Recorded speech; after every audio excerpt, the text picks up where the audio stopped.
would like to ask you to check your translation and turn on to the mode English or Russian. It depends on what language you use to present your ideas. Is it okay? Mm-hmm.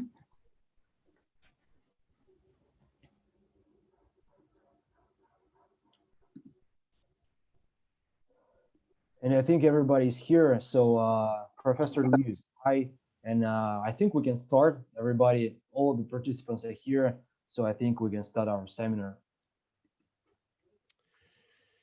Great, thanks so much. I hope everyone can hear me okay. Obviously, wave if not. I'm going to try and moderate the session. It's quite complicated because we've got quite a lot of questions and organizations to get through. My name is David Lewis. I'm from the University of Exeter. So we'll start with the first question, which is evaluate the effectiveness of the measures taken by regional trade blocs to combat COVID-19, key achievements and limitations of regional trade blocs. Each speaker has only 4 minutes to sum that up, so I would ask people to be as brief as possible so that we can have room for questions and answers at the end. So we'll go in order: European Union, followed by Eurasian Economic Union, followed by Asean, and followed by Mercosur.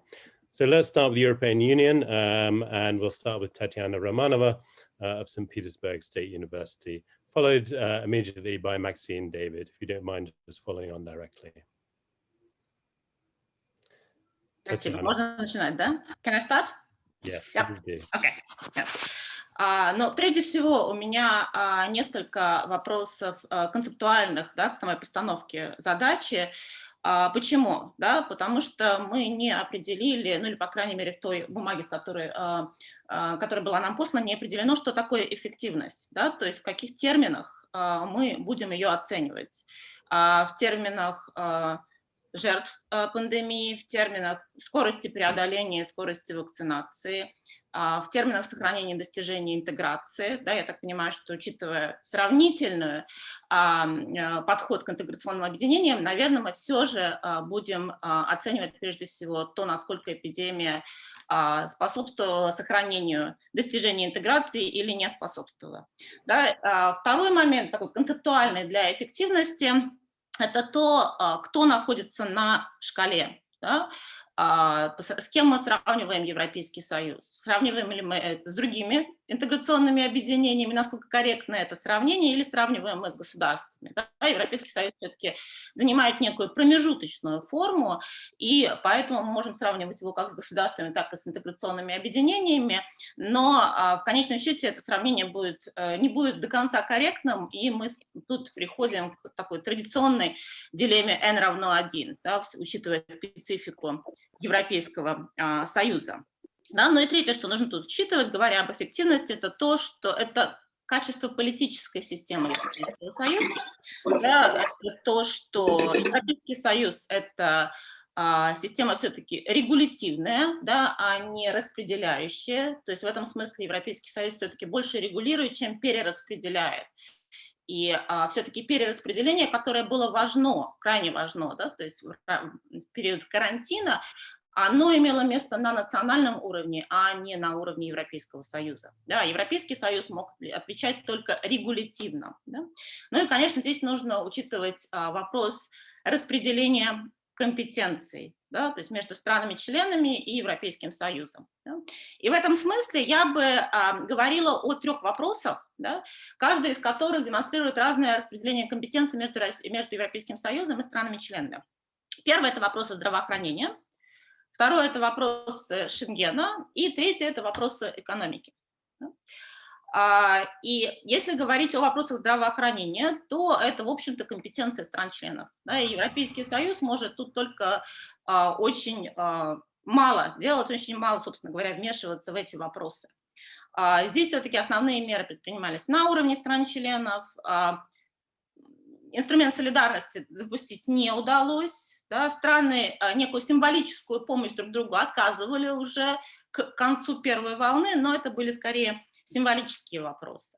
Но, естественно, в рамках вопросов здравоохранения я бы также рассматривала и вопрос вакцинации. Да, и здесь, конечно, Европейский Союз испытывает наибольшие проблемы и с точки зрения репутации, и с точки зрения реализации. Да, то есть, с одной стороны, есть Европейское медицинское агентство, которое достаточно оперативно разрешила различные вакцины, да, авторизировала различные вакцины, но, как мы знаем, есть спор по поводу AstraZeneca, который должен быть решен сегодня, да, Европейским медицинским агентством.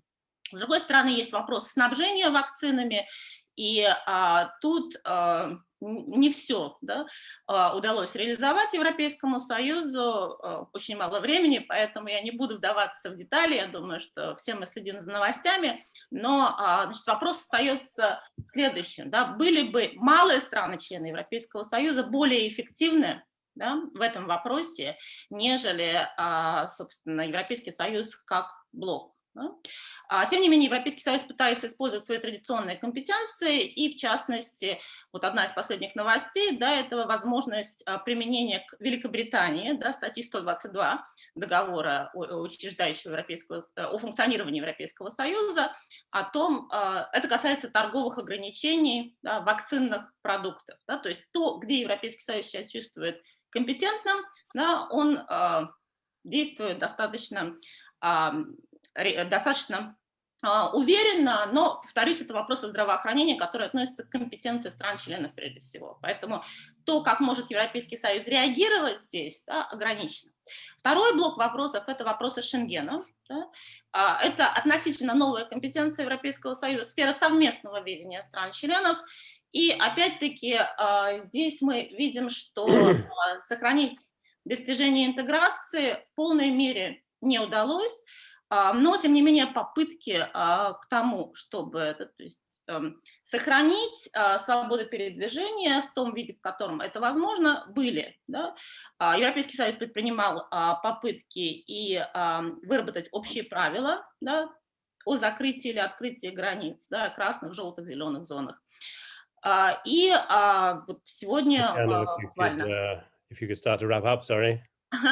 Да, и последнее, собственно говоря, что мы видим из новостей, это коронавирусные сертификаты, да, которые также, в общем-то, позволяют восстановить хотя бы частично свободу передвижения по территории Европейского Союза. Ну и последний блок – это блок экономический, это традиционная компетенция Европейского Союза, и это то, где Европейский Союз, на мой взгляд, был наиболее успешным. Да? Это и возможность, и запуск зеленой сделки, да, или зеленого курса, это и возможность совместного заимствования через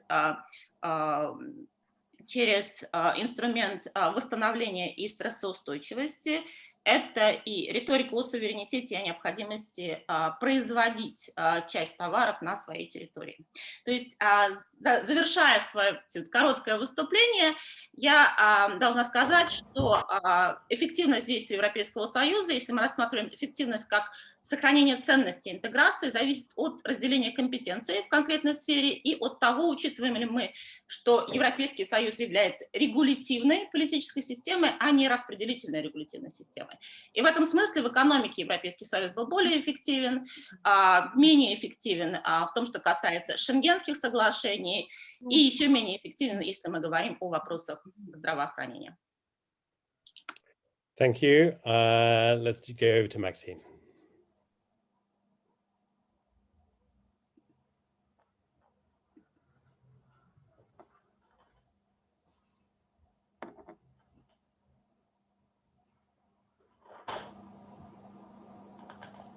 Maxine, are you with us? We can't hear you. Yeah. Yeah. Can you hear me now? Yeah, Yes. I was on the wrong microphone. Thank you. Thank you very much to the organizers for this. And thank you very much, Tatiana, for that. I'll leave aside the conceptual parts and try not to say too many of the same things. But I do think that the first thing to say is that for all of these trade blocs, of course, this is still a story of many and still very much moving parts. I think in the EU's case, it's really important to think about the EU and the Brussels institutions as very different to the member states. And I think also that we can see already, even in just the year that we have had, that there are phases here. So in the early days, the Brussels institutions were rightly accused of a failure to show solidarity and to deliver effective governance. And Italy, I think, is a really important case study, and particularly in light of Euroscepticism generally and populism. And these failings were at least acknowledged by von der Leyen in April of 2020. So I think one positive was that despite the failures, the EU was very quick to own up to its failures. I think as well, just to reiterate Tatiana's point, we have to remember that health policy is within the competence of the member states. So it's to the member states that we also have to look. And if we think about the civil protection mechanism that was the Commission triggered at Italy's request, it was other member states that failed to respond. So you did have an attempt by the Commission here, but the blame for that has to lay at the member states' doors. France and Germany, we saw banned exports of medical equipment early on, despite the disproportionate effect that Italy was facing from the pandemic. And I think generally that we have to see COVID-19 as reinforcing pre-existing tendencies. I've already mentioned Euroscepticism and populism, but I think that we need to talk about a retreat from globalization and ask whether we will see in the longer run a return to Fortress Europe, or whether the Brussels institutions will manage to weather this. And as Tatiana has already said, Schengen, very important to look at, and that reinstitution of border controls, but also some of the nationalizing tendencies that we saw in the early days. So for instance, the procurement of necessary resources like PPE. But I talked about phases, and I think that we can talk about solidarity as having been contested, but also shifting and moving towards, in many areas, more solidarity. So if we think about early March 2020, you had the integrated political crisis response activated. You had the emergency purchase program eventually, so that there could be common procurement of medical equipment. We saw the suspension of budget deficit limits and state aid rules. And the EU also worked hard to persuade member states to allow the export of medical equipment. And then on the member state side, of course, we had Italy and others calling for Eurobonds to be issued. Some question marks over whether that would have been the most effective thing to do anyway. But it was unfortunate, I think, that the so-called Frugal Four really moved against this.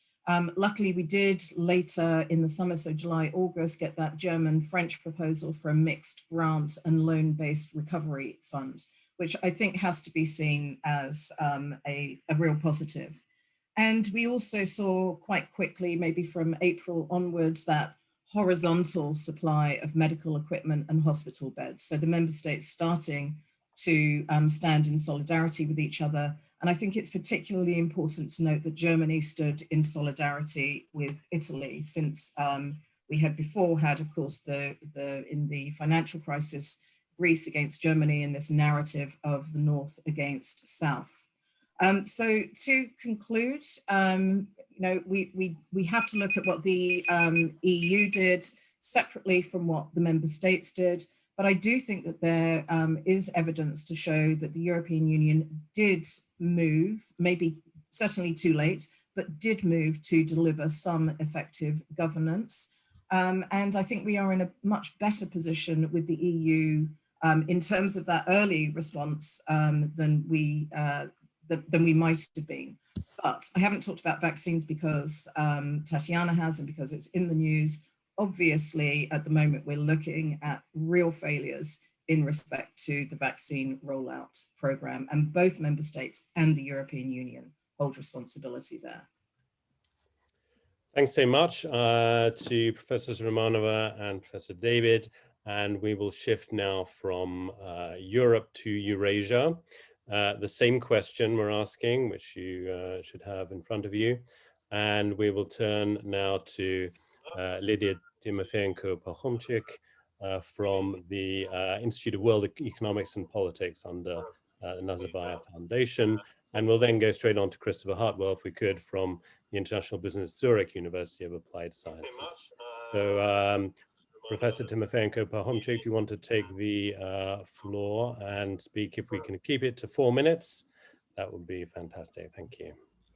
Спасибо большое. Рада всех приветствовать на нашей сегодняшней встрече. И действительно, совершенно согласна с предыдущими спикерами о том, что оценка эффективности, она достаточно субъективная, по крайней мере, без детальной расшифровки, что мы имеем под этим в виду. Вот. Однако, если выбрать такое генеральное направление о том, действительно ли интеграционное объединение было способно оказать положительное влияние именно в борьбе с коронавирусом, то вот следует выделить ряд следующих моментов. Ну, понятное дело, что если мы говорим о Евразийском экономическом союзе, то это интеграционное объединение также было затронуто последствиями, да, пандемии коронавируса. Основная нагрузка по борьбе с угрозой распространения коронавируса, понятное дело, что легла на национальный уровень государства. Были приняты широкие меры поддержки населения и бизнеса, были развернуты меры бюджетной поддержки, денежно-кредитной политики. И хотя вот национальные программы государств ЕАЭС все-таки отличаются по своему инструментариям поддержки, однако объему финансирования, охвату секторов экономики, однако в их основе лежит одно генеральное направление, да, это спасение жизни людей. И на этом фоне, собственно, мы попытаемся ответить на вопрос, насколько стало непосредственно взаимодействие на уровне интеграционного объединения ЕАЭС. Первое, что нужно отметить, это для того, чтобы начать борьбу с коронавирусом в Евразийской, да, экономической комиссии было создано отдельное направление, что уже свидетельствует о том, что угроза была воспринята в принципе реально, серьезно и своевременно. Если мы говорим о ключевых каких-то направлениях, входящих в эту сферу, то первое, что мы можем выделить, это тарифное и таможенное регулирование. Вот если мы посмотрим на хронологию событий, которые произошли, то уже 16 марта 2020 года Совет, да, Евразийской экономической комиссии принял решение освободить от ввозной таможенной пошлины товары, которые импортируются для предотвращения распространения ковида на всей территории ЕС. И здесь речь идет, естественно, о средствах индивидуальной защиты, это дезинфицирующие средства и так далее. При этом был введен временный запрет на вывоз из ЕАЭС продукции медицинского назначения и материалов. А вот в рамках уже второго пакета мер, которые были, свое действие началось где-то с конца марта, было принято решение установить временный запрет на вывоз из ЕАЭС отдельных видов продовольственных товаров. Да, то есть вот эти две генеральные направления, которые мы видим. Начиная со второй половины, точнее, со второго полугодия 2020 года, некоторые запреты начали сниматься. Но, однако, вот самый главный, такой критичный, да, момент – это беспошлинный режим ввоза на территорию Союза компонентов материалов для производства лекарственных средств и средств индивидуальной защиты. Он был продлен вот до конца марта, по крайней мере, 2021 года. Второе направление, которое следует отметить, которое объединяет, по крайней мере, да, усилия всей Евразийской пятерки, это миграционная политика. Понятно, что из-за введенных, да, локдаунов многие трудящиеся стран ЕАЭС не смогли вовремя вернуться домой, оказались в затруднительном положении. В связи с этим в сложившихся обстоятельствах правительства государства ЕС были приняты ряд мер, направленных на регулирование правового статуса положения граждан и трудовых мигрантов на территории государства пребывания. Здесь в первую очередь шла речь о том, чтобы пролонгировать сроки пребывания иностранных граждан на территории ЕАЭС без привлечения к административной ответственности за несвоевременное переоформление миграционных документов. Третье направление – это установление так называемых зеленых коридоров. Были разработаны рекомендации для стран ЕАЭС по организации санитарно-эпидемиологических мероприятий на транспортных автодорожных маршрутах, чтобы обеспечить так называемые зеленые коридоры для прохождения товаров. Понятное дело, что были инструкции, которые должны были имплементироваться, да, на каждом из объектов на таможенной территории как в ЕАЭС, так и на таможенной границе по периметру, которые бы предотвратили проникновение и распространение ковида на территории ЕАЭС. И четвертое, наконец, направление – это пакет стабилизационных мер.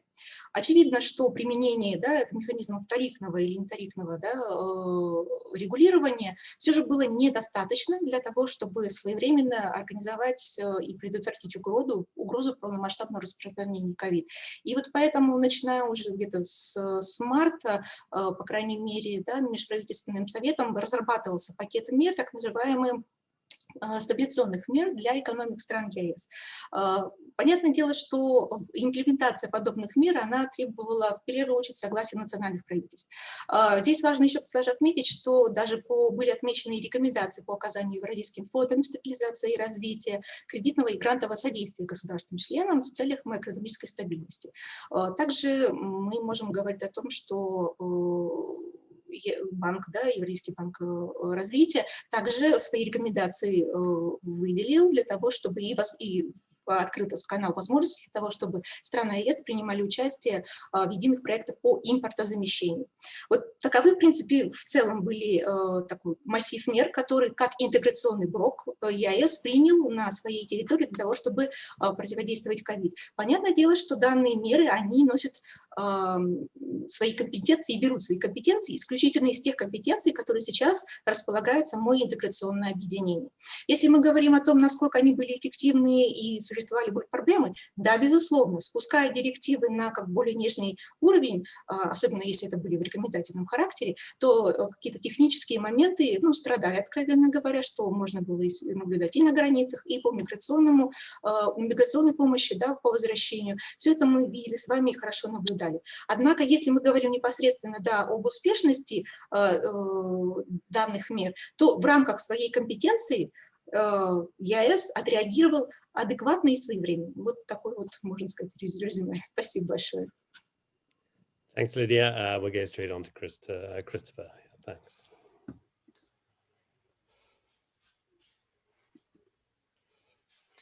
All righty.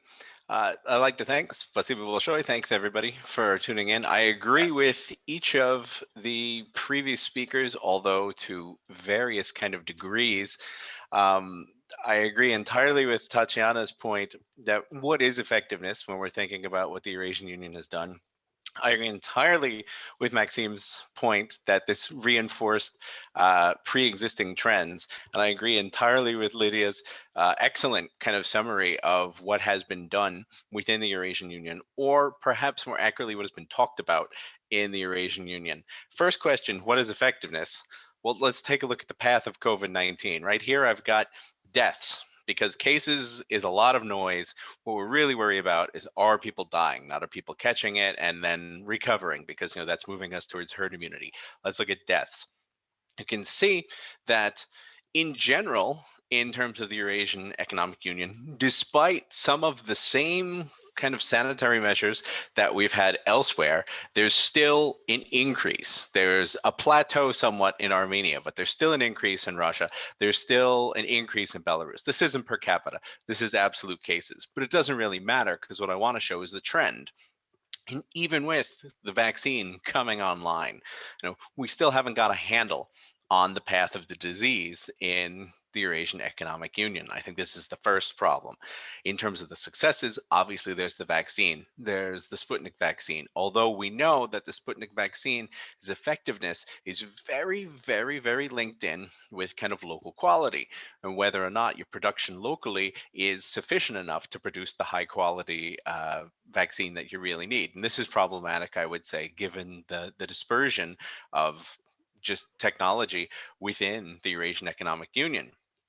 One of the points that, something else that isn't shown here, but I think is very important, is understanding kind of the incidence of the disease in places like Kazakhstan.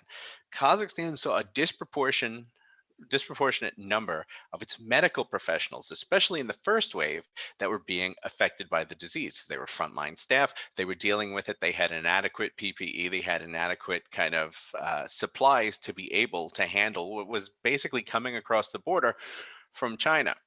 So in terms of exacerbating your pre-existing situation, this is exactly what happened when it comes to the stresses on the healthcare system.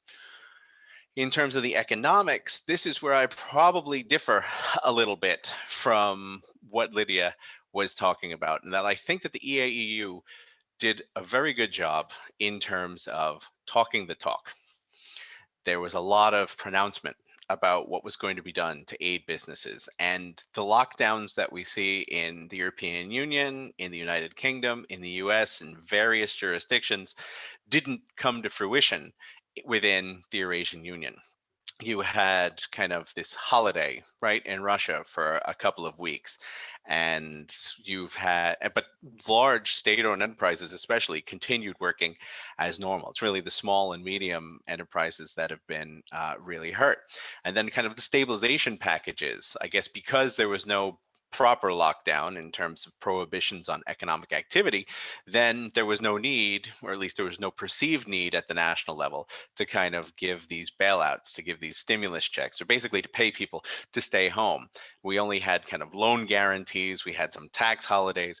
So it was a very, very different approach. And I agree with Lydia, this probably was not enough if you're going to prohibit any kind of economic activity.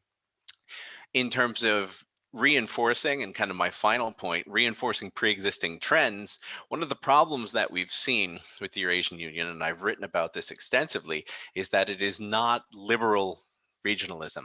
It is not about having a trade bloc which is dedicated to removing barriers. I mean, it does a great job of removing barriers within amongst the 5 members.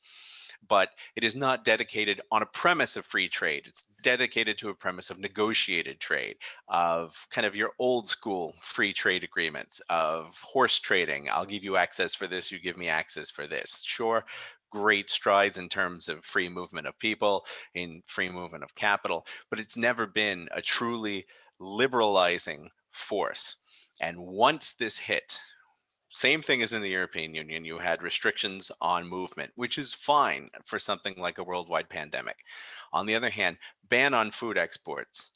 We've seen Russia be the driving force in the Eurasian Union for this kind of protectionist and strategic trade policy external to the bloc. Tatiana mentioned Fortress Europe. This is Fortress Eurasia. The fact that we were so quick to jump on ban of food exports, and others did these kind of things. We don't know how long this is going on. It's a national security, but the way that it's kind of clung to it has really, really tapped into the illiberal vein in terms of the trade bloc. And this has also happened kind of within the bloc. It's exacerbated internal tensions. So I think we have seen this. COVID-19 has not necessarily changed our behavior. It has revealed it. And this is so much the case when it comes to the Eurasian Union. Thanks very much. Fascinating thoughts from the Eurasian region. Let's continue our journey east and look at ASEAN. And we will start with Alexander Korolyov of higher school, and he will be followed straight away by Crispin Caballero, who's a lecturer at the Ateneo de Manila University in the Philippines. So Alexander, do you want to take it away?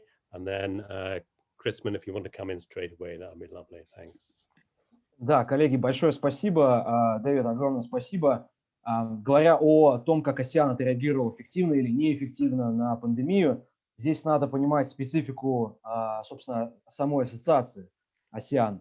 Asean не является наднациональным объединением, в отличие от Евразийского союза или Европейского союза. Соответственно, все меры, которые принимались на уровне Asean, это, по сути, совокупность, некая сумма мер, принятых национальными правительствами. И, соответственно, оценивать эффективность Asean, да, не совсем корректно даже вот в такой формулировке. По сути, мы оцениваем именно эффективность отдельных национальных мер.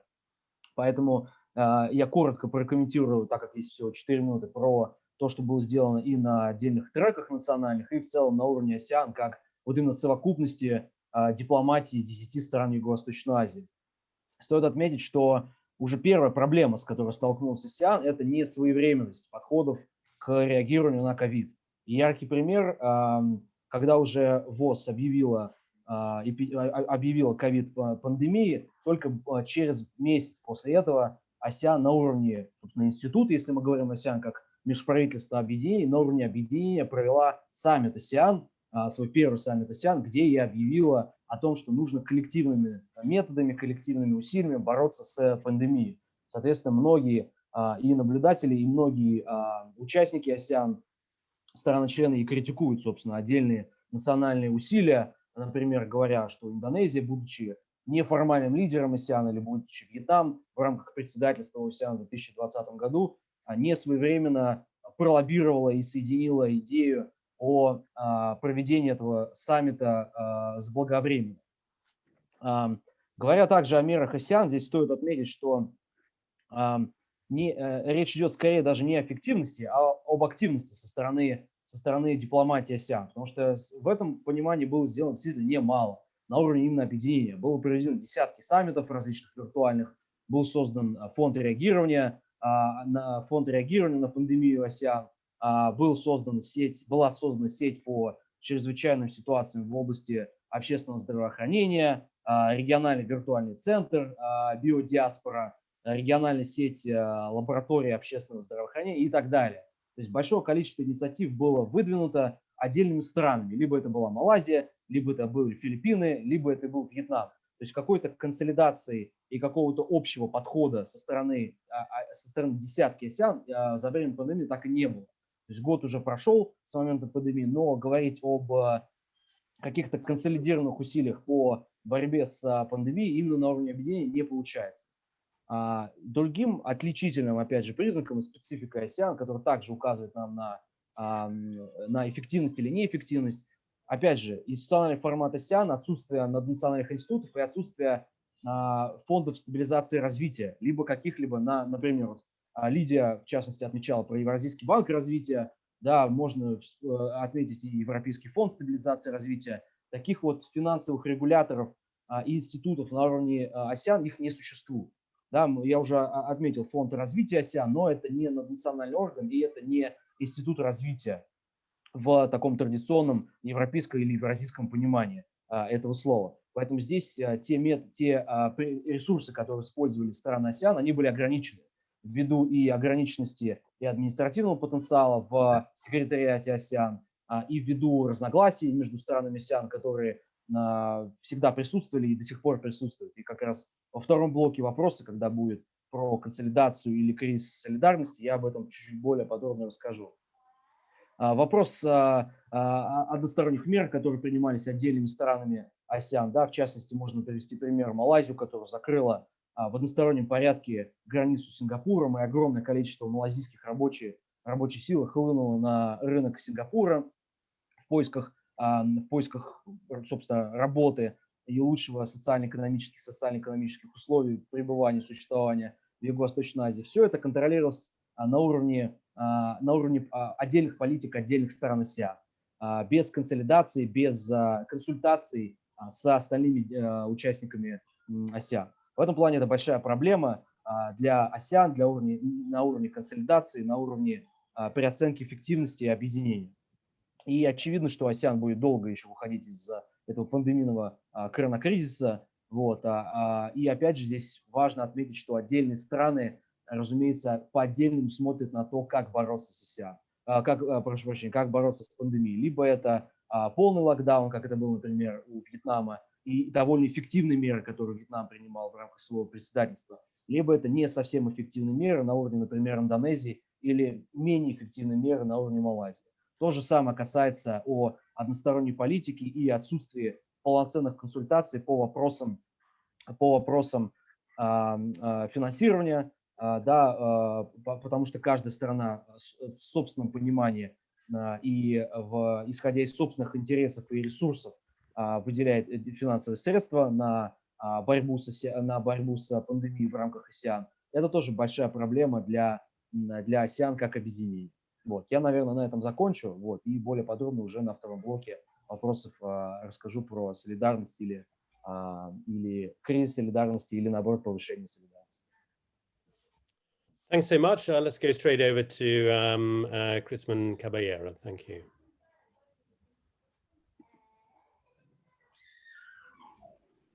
Good afternoon, everyone. Thank you so much for the kind invitation to all the organizers of this panel discussion. Let me start with, in case of the ASEAN, in a broader sense, it is clear that COVID-19 has exposed fundamental weaknesses and vulnerabilities of various sectors within ASEAN. In the early months of the pandemic, we have seen that ASEAN member states were grappling to control the spread of COVID-19.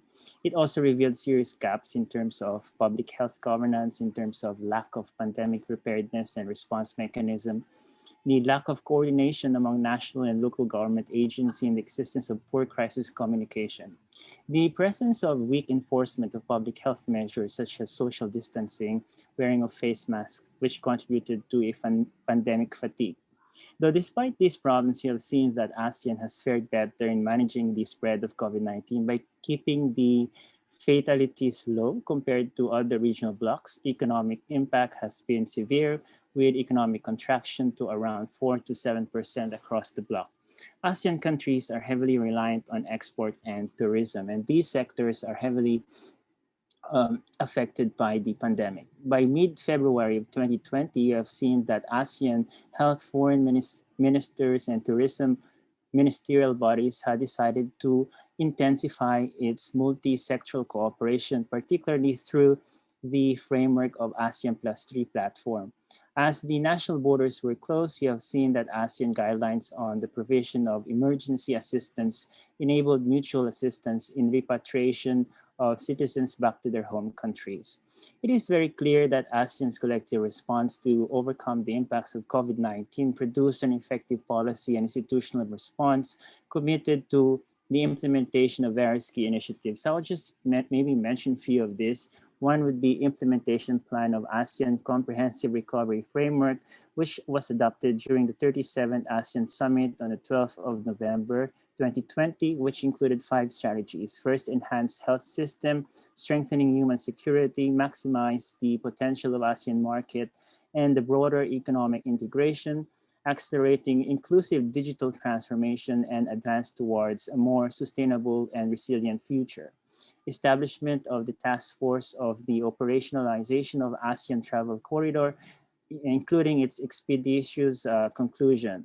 Utilization of $10.5 million from the COVID-19 ASEAN Response Fund to procure vaccines for the peoples of ASEAN. There is also establishment of ASEAN Center for Public Health Emergency and Emerging Diseases, address impacts of pandemic on ASEAN community building, as well as efforts to narrow the development gap in the region, establish health protocols, establishment of ASEAN Risk Assessment and Risk Communication Center, which disseminate preventive and control measures to combat false news and misinformation.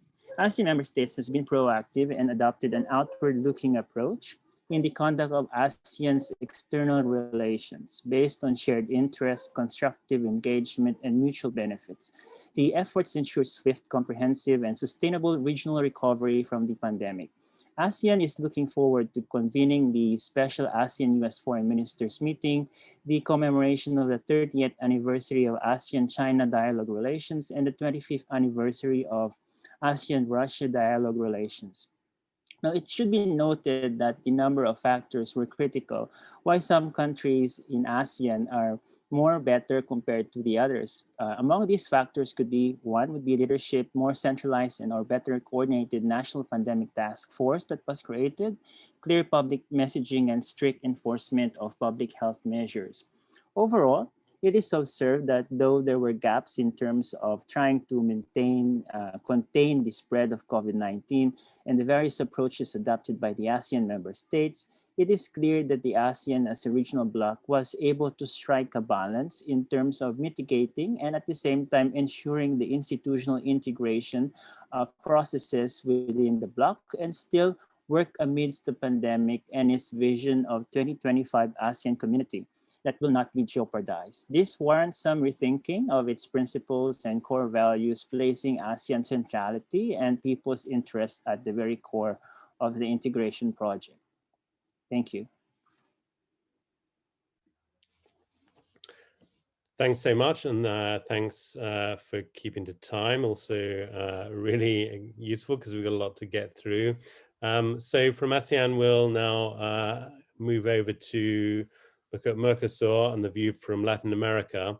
And we will hear presentations from Dmitry Razumovsky, the director of the Institute for Latin American Studies at the Russian Academy of Sciences. And he'll be followed by Pedro Paulo Zaluz Bastos, who's professor at the University of Campinas. Dr. Razumovsky, if you would like to start, and then you'll be followed directly by Pedro Paulo straight after. Thank you. Yes, David, thank you very much. Уважаемые коллеги, я позволю себе, хоть мы и обозначили именно Меркосур, да, как блок, который мы обсуждаем, но все-таки, наверное, было бы интереснее посмотреть и опыт других интеграционных объединений Латинской Америки, потому что это дает лучшую палитру и понимание той картины, которая сложилась в регионе. В целом, можно сказать, констатировать, что латиноамериканские интеграционные объединения не стали важными акторами или инструментами борьбы с пандемией. Формально определенные пакеты мер были приняты почти всеми блоками и сразу, но их эффективность и влияние на ситуацию объективно стремилось к нулю.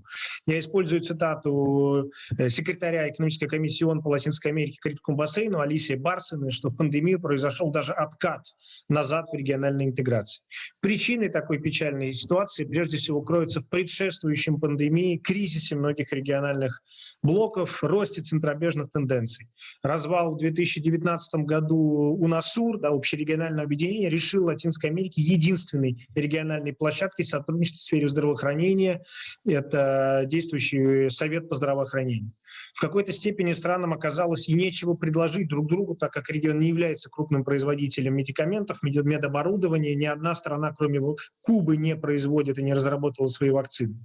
И в этом плане объективно основной задачей национальных правительств было налаживание сотрудничества там с внерегиональными партнерами, с Соединенными Штатами, с Китаем, но не с соседями, да, от которых, наоборот, стоило максимально закрыться, чтобы не было распространения заражений. Это вообще такой интересный феномен Латинской Америки, что ряд интеграционных организаций были склонны более сотрудничать не с регионом, а с внешними интеграционными блоками. Например, Тихоокеанский альянс с Asean, CARICOM сотрудничал с Африканским союзом, подключившись к их программам доступа к вакцинам. Для латиноамериканских стран в целом гораздо важнее был доступ к международным механизмам, таким как COVAX или механизмы панамериканской организации здравоохранения. В общем, борьба с пандемией – дело скорее глобальное, чем региональное. Если все-таки говорить о Меркосур, то Меркосур из-за роста противоречий между Бразилией и Аргентиной по масштабу принятых мер практически не оказал позитивного влияния на ситуацию в странах-участниц. Там набор общих мер был принят относительно быстро, уже 19 марта 2020 года, но это были меры скорее такого информационного обмена, возвращения граждан. Был вроде как принят, учрежден специальный фонд в размере 16 миллионов долларов, но это были деньги, выделенные фондом структурной перестройки Mercosur FOCAM. Это не были деньги, выделенные сверху, да, именно на борьбу с пандемией. Понятно, что 16 миллионов долларов – это капли в море, и никакого влияния на ситуацию они не оказали. В Mercosur нету единых систем сертификации лекарств и вакцин, поэтому мы увидели эту палитру совершенно разных подходов к тем или иным вакцинам, особенно противоречия были очевидны между Аргентиной и Бразилией. Сильно осложняло сотрудничество вообще разное понимание правительствами стран-участниц характера угроз и того, как необходимо на них реагировать. Аргентина пошла путем быстрого введения полного жесткого карантина, в то время как в Бразилии федеральные власти долго пытались преуменьшить масштаб угроз, да, и какие-то ограничительные меры, режим изоляции был введен отдельными штатами и сильно позже, чем, наверное, то требовалось. И в целом такая палитра национальных стратегий ответа на вызовы, она не создавала предпосылок для выработки какой-то единой субрегиональной политики, да, и плана действий, как это происходило в ЕС или в других мировых интеграционных объединениях. Тихоокеанский альянс каких-то системных общих мер не принимал, хотя в странах-членах, особенно в Чили и Перу, ситуация была критическая, они были в лидерах по количеству заражений. Хотя, в отличие от Меркосур, страны Тихоокеанского альянса приняли на своем национальном уровне схожие меры реагирования, что в какой-то степени облегчало их взаимодействие. И интересно, что я уже говорил, что едва ли не основной мерой Тихоокеанского альянса стало сотрудничество с Asean по ограничению распространения вируса и борьбы с последствиями. Самым, наверное, успешным в регионе стоит признать опыт центральноамериканской системы интеграции СИКа, которая сумела выработать и реализовать такой общий региональный план действий в чрезвычайных ситуациях, который позволил мобилизовать почти 2 миллиарда долларов, да, на борьбу с последствиями пандемии. Это огромная сумма в сравнении с 16 миллионами, которые выделил Меркосур. Там в плане было 5 основных направлений. Это не только непосредственно координация каких-то мер по здравоохранению, это и общие механизмы закупки лекарств и медоборудования. Еще важно отметить, что Центральноамериканский банк экономической интеграции выделил кредитную линию в размере $400 миллионов, да, странам для закупки вакцин. И вообще СИКа, Центральноамериканская система интеграции, одна из самых прекрасно институционализированных структур в регионе и хорошо показал себя в пандемию. Например, Центр координации предотвращения катастроф. Был даже создан единый специальный орган, обсерваторию региональ, да, СИКа, такой обзорный орган, который аккумулировал и выдавал единую статистику по всем странам объединения, что значительно облегчало вообще понимание картины как для самих стран-участниц, так и для внешних игроков. Я заканчиваю и думаю, что помимо вообще вот этих координационных мер, которые худо-бедно применялись, основное, чем могла помочь интеграции в Латинской Америке, это, конечно, финансовые программы, как это было в Asean или в других регионах. Но из-за кризиса, да, регион давно находится в кризисе, денег в региональных фондах было мало, поэтому и ждать от интеграции каких-то чудес, наверное, было наивно. Показательно, что вот Межамериканский банк развития, да, главный финансовый институт развития в Латинской Америке, смог выделить всего $1 миллиард на финансирование вакцин. Это чрезвычайно мало. Вот на этом бы хотел закончить. Спасибо. Thanks so much for that wonderful tour of regional institutions in Latin America. If we could move on then to Pedro Paulo for the last presentation in this phase. Thank you. Okay, thank you very much for the invitation. I think as everybody knows right now, Brazil and Argentina are in a league of their own when it comes to deaths per 100,000 inhabitants in South America. And Brazil will soon leave everyone behind to Uruguay and Paraguay converging on an upward trend right now. So Brazil, as of yesterday, had almost 3,000 deaths in a day only. And now we have more or less like 284,000 deaths. Uruguay is the best case by far in the region, losing only to Venezuela in South America, right? When it comes to comparing the emerging markets, Peru, Brazil, Colombia, Argentina stand out as emerging markets that were pretty much affected by COVID-19. Of course, they are far behind when it comes of the number of cases to developed countries, but when it comes to emerging markets, they are high in the league, right? And here, this graph is the cumulative deaths per 100,000 inhabitants. And then you can see that Brazil is not very far off Argentina.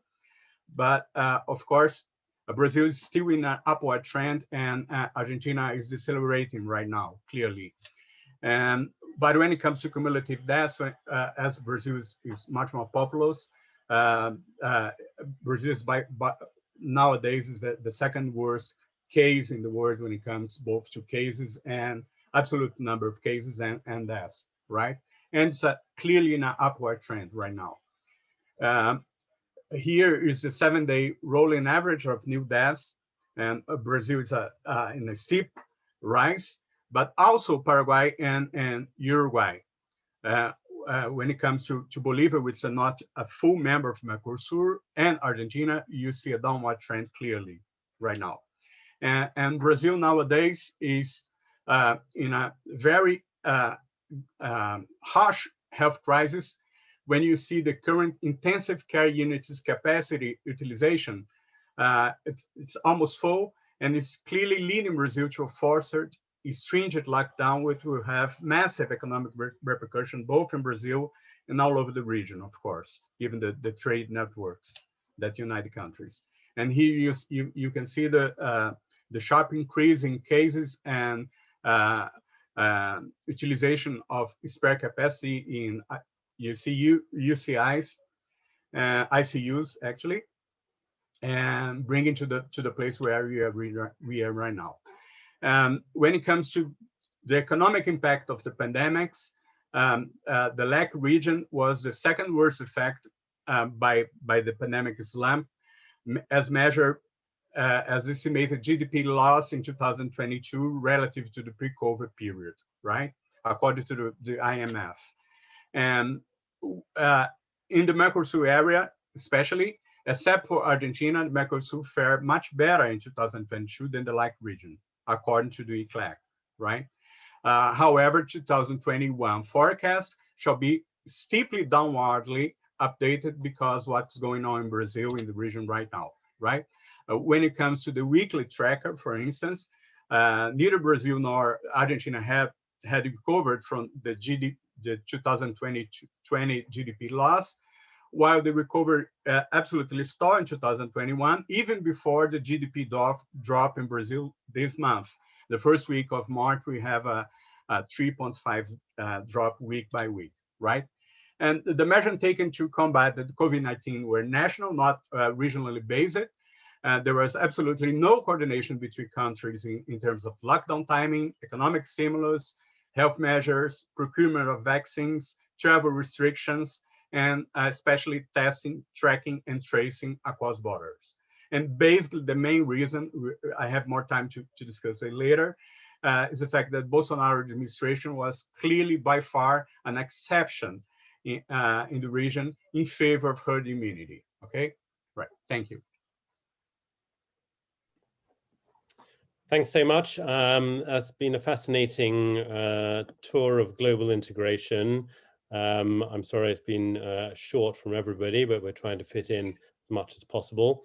And in light of that, I think because we're running a bit behind, if I could ask the presenters we'll do another round now. We won't have time to have two sections where we look at two separate questions. So in our second round of presentations, we will merge those two second questions, the second and third question, and we want to leave plenty of time for questions and answers because I think there will be lots of interest from other people on the Zoom. So we'll do another round of all the different blocks, and this time we'll address two questions.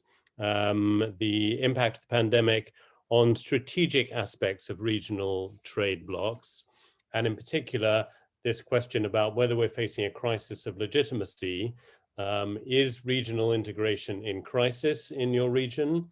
Has coronavirus undermined that integration process? Some of you have talked about that already, but you might also look at the potential for increased solidarity in some regions. And then on the back of that, perhaps it's interesting to look at the second question, what will regional trade blocs look like after COVID? What's the immediate future we're looking at? Perhaps some of you might want to look at the role of vaccination and vaccines in that context. So I'm afraid if you could, again, keep to the 4 or 5 minutes maximum so that we can do, again, a quick round of discussion on issues of legitimacy and solidarity and a little bit about the future. And then you'll have a final chance to have a say during the question and answer session at the end. So we'll go back right to the beginning to Professor Romanova and Maxine David, and we'll return to the European Union and see if you'd like to answer those final two questions in, again, a short round of presentations. Thanks, Professor Romanova, if you want to start, and then Maxine, if you could come in straight away, that would be great. Thanks. Yeah, thank you. Мне кажется, что в отношении Европейского Союза нужно немножко переформулировать саму дилемму кризис легитимности или рост солидарности. Почему? Потому что парадоксальным образом вся критика, которую мы слышим в адрес Европейского Союза, как раз-таки свидетельствует о том, что Европейский Союз воспринимается как легитимный актор, да, и от него требуется, соответственно, больше усилий в этой области, в области пандемии. И скорее можно говорить о неком кризисе доверия, да, со стороны стран-членов и кризисе в отношении способности Европейского Союза, да, реагировать на тот вызов, с которым он сталкивается. Поэтому и здесь мы можем говорить и о кризисе доверия, да, кризисе доверия к способности Европейского Союза реагировать, и о росте солидарности одновременно. Да, то есть это две тенденции, которые в данном случае идут в параллели. Да? И, естественно, кризис доверия очень часто ведет к каким-то односторонним шагам стран-членов Европейского Союза. Но, опять-таки, да, я пробегусь по 3 сферам, которые я идентифицировала в первой своей презентации, с учетом различий компетенций, разделения компетенций в них между странами-членами и Европейским Союзом. Начинаю со здравоохранения. Да, то есть очевидно, что вся история вокруг вакцин, она ведет к некому падению доверия к странам-членам. И мы здесь видим попытки стран-членов Европейского Союза реагировать на растущее недоверие какими-то национальными шагами. Это могут быть и национальные шаги по одобрению внешних вакцин, будь то спутник или китайская вакцина. Это могут быть какие-то сепаратные сделки. Мы также видим инициативу Австрии, да, по представлению группы стран, которые недостаточно, на взгляд, которые недостаточно количество вакцины получают. Но в то же самое время общим все-таки является элемент солидарности, да, общее распределение вакцин внутри Европейского Союза и общее регулирование вакцин, общая авторизация вакцин. Шенгенские соглашения точно так же, да, мы видим попытки стран-членов закрыться, да, и решить какие-то вопросы на национальном уровне, но в то же самое время есть и элемент солидарности. Элемент солидарности проявляется как раз-таки в попытке выработать общие правила. Ну и, конечно, солидарность в большей степени доминирует и в области экономики, если мы говорим о многогодичном плане поддержки экономики и о том, что Европейский Союз впервые решился на совместные заимствования для восстановления своих экономик. Это, безусловно, солидарность, элемент солидарности с наиболее пострадавшими странами, но в то же самое время мы видим, что наиболее состоятельные страны с критикой относятся к этому. Это, конечно, группа фругал. Да? Это что касается дилеммы легитимности и солидарности, которую, я повторюсь, я переформулировала как кризис доверия и солидарность. Второй момент – это момент регулирования и перераспределения. Да? То есть пандемия все-таки привела к традиционному для Европейского Союза регулированию, увеличению количества регулирования. И это проявляется буквально во всех областях, да, от, собственно, одобрения вакцины, да, это регулирование, до шенгенских соглашений и тех зеленых сертификатов по путешествию, о которых мы с вами говорили. Да? Но в то же самое время впервые появляется и такой серьезный элемент перераспределения в виде совместного заимствования. Ну, не впервые, если мы учитываем общий бюджет Европейского Союза, но это качественное изменение, и в данном случае это как раз свидетельствует скорее об укреплении интеграции в Европейском Союзе. Ну и последнее, что я бы хотела сказать, это то, что Европейский Союз как международный актор также, как мне кажется, проходит через некоторую трансформацию, потому что заметно увеличивается риторика, которая ранее для Европейского Союза была не свойственна. Это риторика суверенитета, да? Причем суверенитет затрагивает и традиционные торговые области, и то, что касается военно-политических вещей.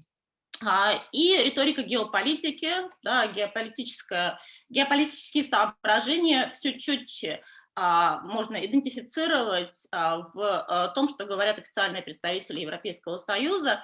И в этом смысле, как мне кажется, Европейский Союз отходит от того представления, которое он ранее о себе создавал как актор, преследующий универсальные ценности и преследующий цели открытости. Я на этом остановлюсь. Спасибо. Thanks so much. Maxine. Thanks very much, Tatiana. I'm not a fan of binaries, really, because I think that this is a story both of a crisis of legitimacy and increased solidarity. If we look at the roadmap for recovery and the 4 principles there, the EU is talking about solidarity, cohesion, convergence. Secondly, about flexibility, agility, and evolution. Let's note that agility has not really in the past been the EU's strong point, so this will be an interesting one to watch. Inclusivity and co-ownership, and also values and rights. But I can't help thinking that this is the EU fighting fires, and rather than actually dealing with the longer term problem, right? So if we think about the vaccine rollout program, for instance, von der Leyen's threat to prevent the export of vaccines except on a quid pro quo basis is problematic on 2 levels. And here I completely agree with Tatiana about the geopolitics of it, because it lends itself to narratives of vaccine wars, which we would hope, I would have hoped before, the EU would not engage in. And I think it does very little for how 3rd countries, and this is beyond the UK, although obviously the UK has its own perspective, but for how 3rd countries will perceive the EU.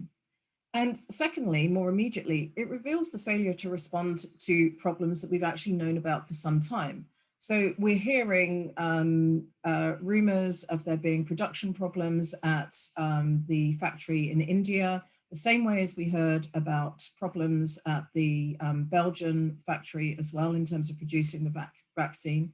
And the obvious answer is to set up more sites of production so that you have a fallback position.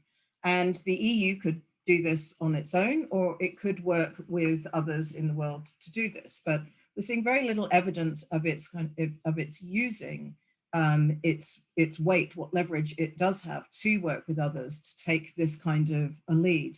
And so the reason that I say that the roadmap for recovery looks as if it's looking too far ahead is because we're not out of this crisis yet. There is a long, long way to go before recovery can actually happen. And we can talk about vaccine passports and everything, and that's great. But we've got countries and regions in countries in the European Union going into a 3rd lockdown, right? And we really cannot avoid thinking about this. And I would like to see much more from the European Union really thinking about how you deal with this situation. I also think that I talked about pre-existing crises as well. And what we've seen is that the European Union is really suffering from a public communications problem, right? This has been true in the pandemic, and it's been through to vaccinations. So we have the EU caught up in yet another propaganda war with China and Russia and Cuba, for instance, right? So sending aid to Italy when the EU didn't, but the EU not talking about what it is doing in terms of sending help to others in the world. The vaccination program is really a disaster. I mean, we've had Guy Verhofstadt just recently talking about this as, so he was in he was an EU observer talking about how he loves the EU, but the vaccine strategy is a fiasco. So really a crisis of legitimacy, not only in terms of what it's actually doing, but also how it is communicating. And the member states, again, bear some responsibility here, right? I spend obviously a lot of time in the Netherlands now, and it wasn't until December that we finally saw the Dutch mandating masks, so, making it compulsory. They were advisory before, but we didn't get the legislation until late in 2020. And the Netherlands is not the only country that seems to have put economics above health. I do also, just kind of coming to the end and thinking about those pre-existing crises as well. I wrote a blog with Professor Roberta Guarino, who works on gender. And we were really kind of looking at the EU's recovery plan and asking, who is this for? Right? The EU does not seem to realize that it is in a crisis of capitalism, right? There is distrust in neoliberalism and capitalism. And it also doesn't seem to realize that it has a race problem. I don't know why it doesn't realize it has a race problem, because if we think about all those headlines about the people who produced the, so the scientists who were behind the BioNTech and Pfizer vaccine, right? This was very, very important to a lot of people in the European Union and around the world, actually, given the immigration crisis, that so-called immigration crisis and refugee crisis that we'd had in the European Union, that here you had a clear story of immigrants helping everybody else along. But we seem to have lost sight of that. So looking forward, I'm going to be asking of the EU, who is its recovery for? Right? Who's going to win from this? Because one thing that we know about the pandemic is that it has, for those who refused to see it before, really laid bare the inequalities that are at the heart of the pandemic, right? Look at those most affected, the poor and Black and Asian minority communities. So the European Union, I think, you know, for its legitimacy going forward, all very well to have solidarity, but I'm going to be asking about the role of social justice and equity and what the EU does in that respect in terms of good governance. Thanks so much. There's so many different narratives to fit in, but don't forget we'll have a question and answer to expand some of it. So let's move on straight away to the Eurasian Economic Union. Lydia and Christopher, if you'd like to give some short interventions, please do so now. Lydia, if you want to take it away.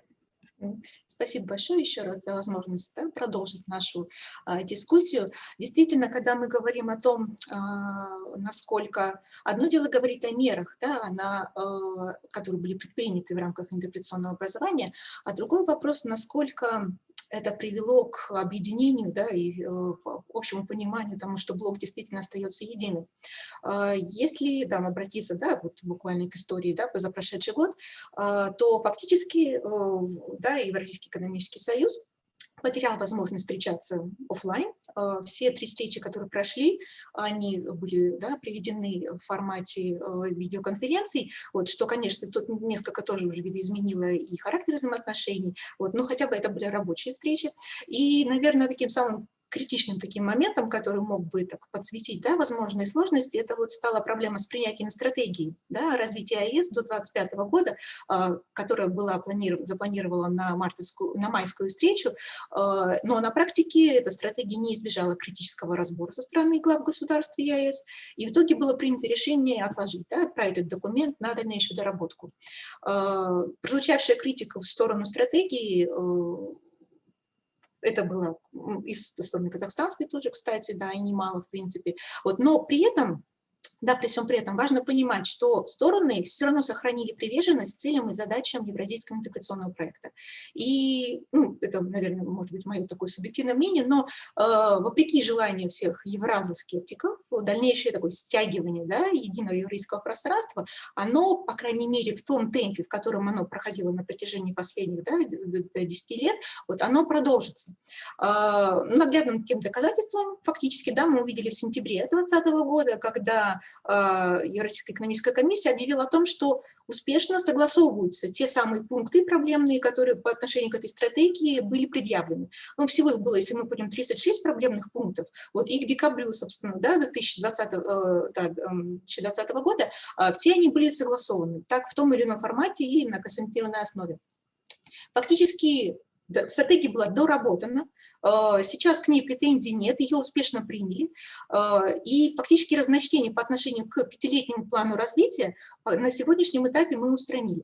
Более того, в том же сентябре мы услышали такую еще хорошую новость о том, что уже тогда было разработано решение, да, экономической комиссии о том, чтобы выносить его на согласование для лидеров ЕАЭС, о присоединении, да, новых и расширении семьи, да, евразийской интеграции. Это вот у нас по отношению к статусу наблюдателей Кубы и Узбекистана. Как мы помним, да, в декабре успешно данный процесс стартовал, и Ташкент и Гавана получили статус наблюдателя. Понятно, что дальнейшая вообще тема развития взаимодействия Союза и с третьими странами, и также с интеграционными образованиями вызвала и будет вызывать особый интерес.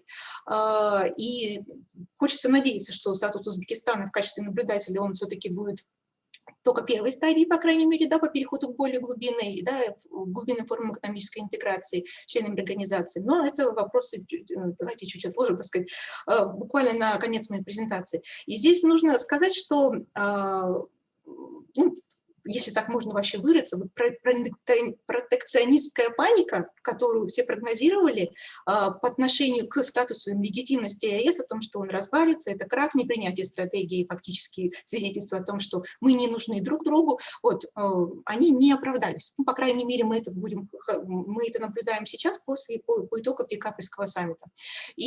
Но при этом, безусловно, кризисный год наглядно нам продемонстрировал, что существует ряд проблем, которые мы все еще не можем и на многостороннем, и на двухстороннем уровне все также не можем пока решить.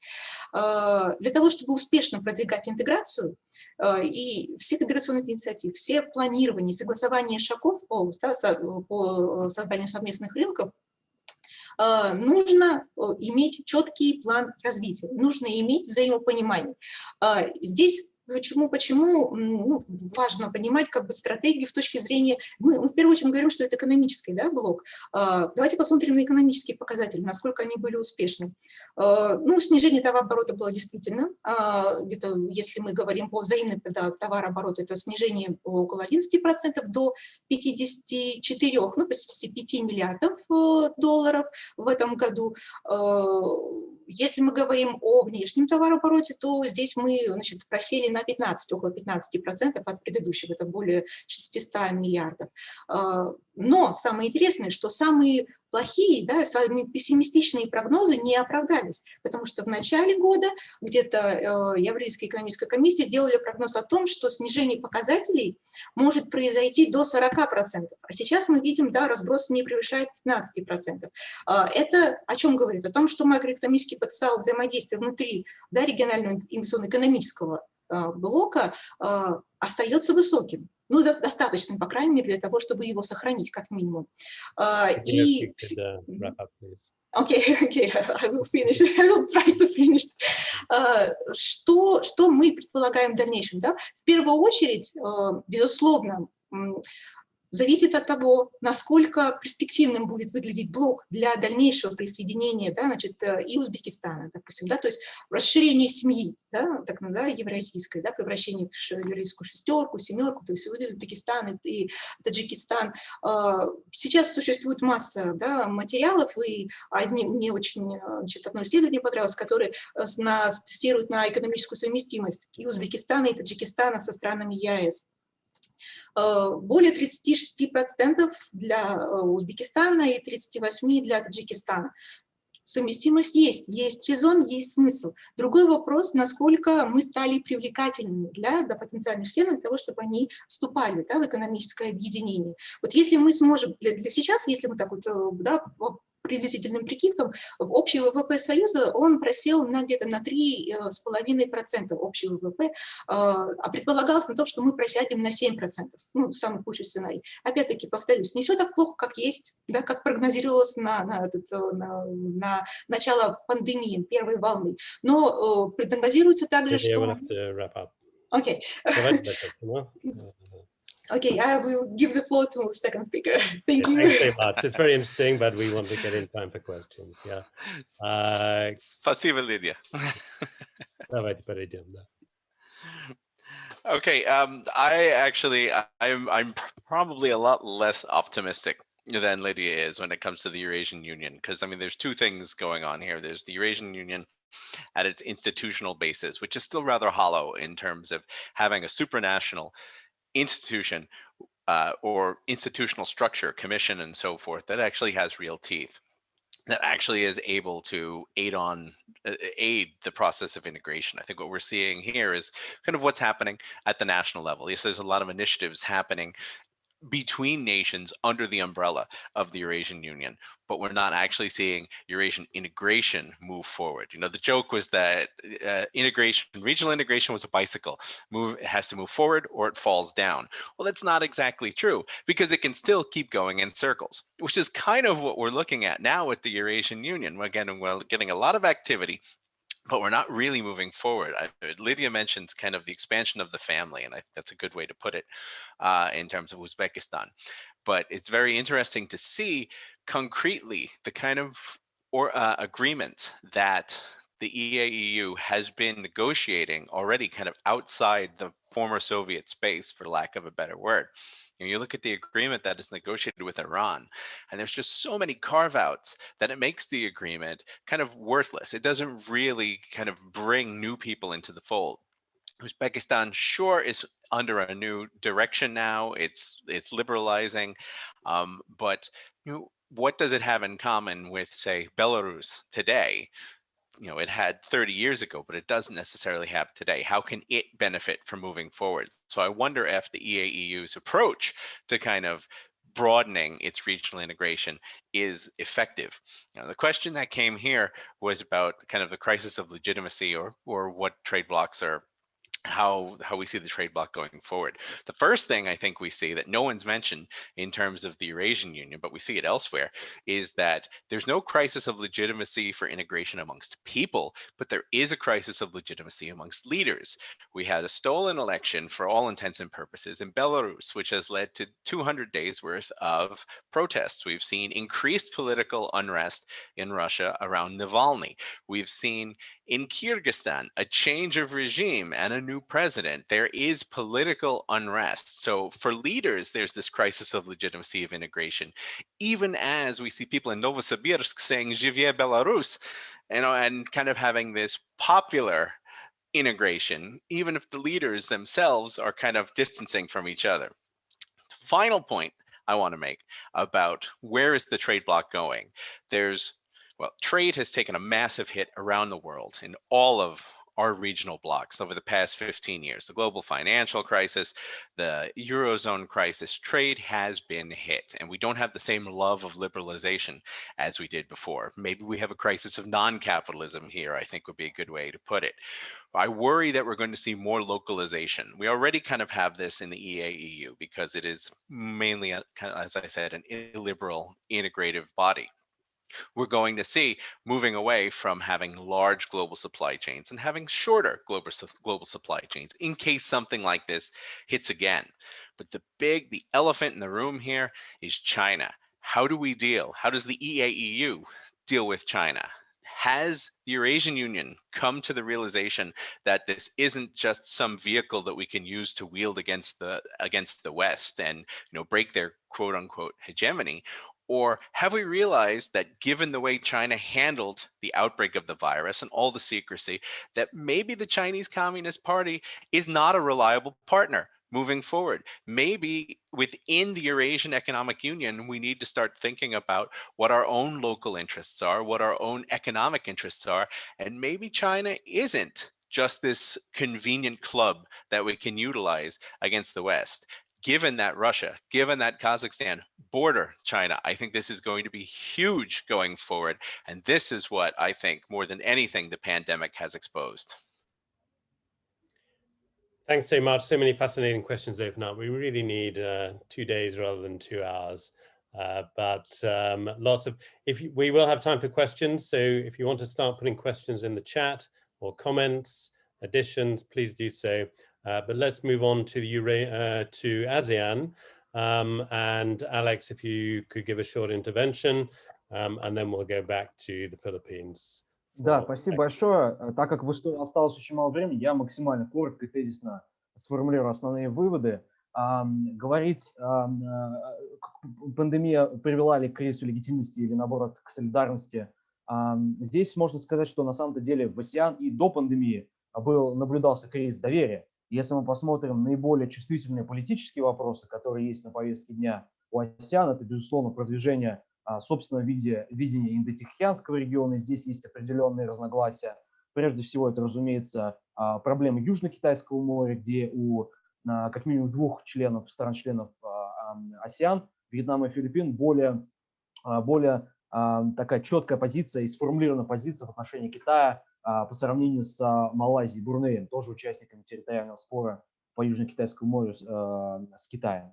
Конечно же, вопрос Мьянмы, да, поскольку внутриполитический кризис Мьянмы, и здесь также совершенно разное видение у Asean, как двигаться в эту сторону, насколько сильно оказывать влияние в отношении Мьянмы, учитывая тем более консенсусный метод принятия решений в Asean, страны не имеют возможности, действительно не имеют ресурсов оказать давление, влияние на Мьянму с целью посадить за стол переговоров, да, в силу, опять же, консенсусного метода.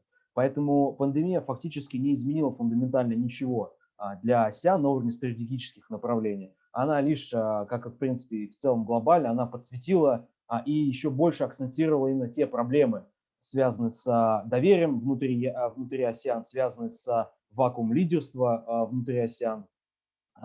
И возникает вопрос, что будет дальше. Соответственно, забегая на второй вопрос, здесь тоже можно выделить 5 основных тезисов. Первое – это, безусловно, долгое и затяжной и болезненный процесс социально-экономического восстановления стран Asean. Они восстановятся совершенно по-разному. По прогнозам, Вьетнам будет давать уже в 2021 году 6-7%, да, в то время как в силу, опять же, емкости рынка, растущего среднего класса, в то время как страны, например, Филиппины или Индонезия, столкнутся с более серьезными проблемами социально-экономического развития, особенно в части сферы услуг, туризма и так далее. То есть наиболее чувствительных и суверенитетообразующих, даже можно сказать, сфер национальной экономики.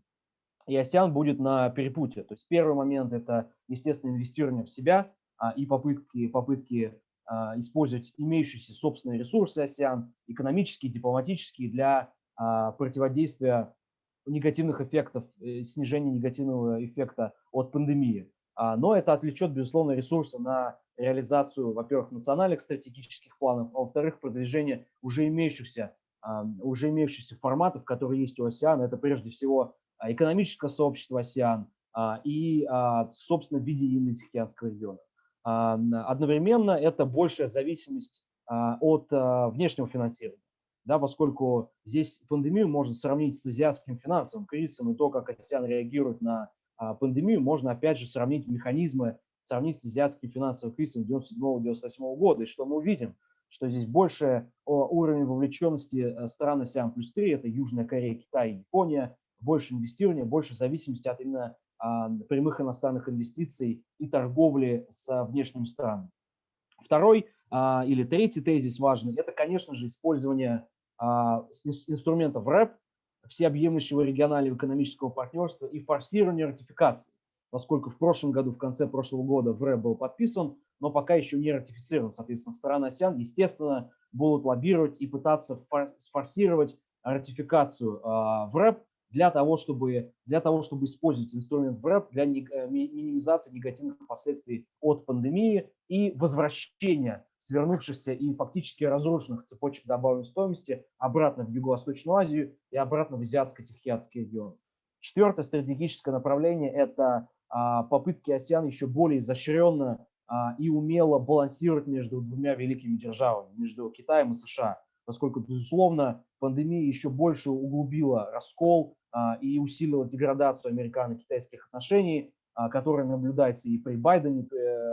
Поэтому для Asean, будучи средней державой, будучи традиционно стремящейся балансировать и не поддерживать напрямую какую-то конкретную сторону, здесь, конечно, для Asean будет принципиальный вопрос, насколько Asean окажется эффективным именно в политике хеджирования собственных рисков и в политике балансирования.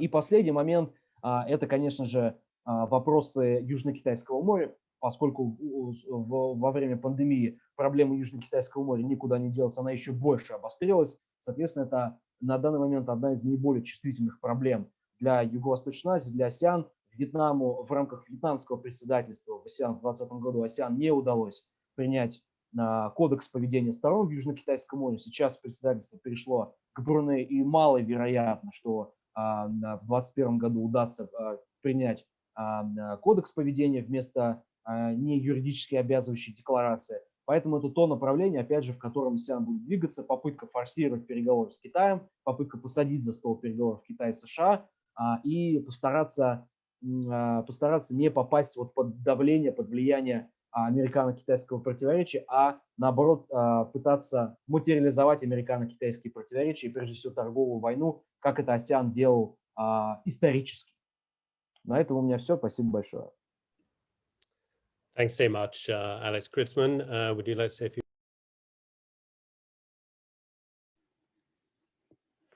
I totally agree with Alex in terms of he mentioned about the issue of the flashpoint with regard to the South China Sea dispute that ASEAN member state has to confront amidst the pandemic. Now, the Southeast Asian states have shown regional cooperation is critical in helping contain the pandemic. ASEAN has displayed agency in managing the public health crisis in a highly connected region. Responses have been introduced at the speed with also with magnitude.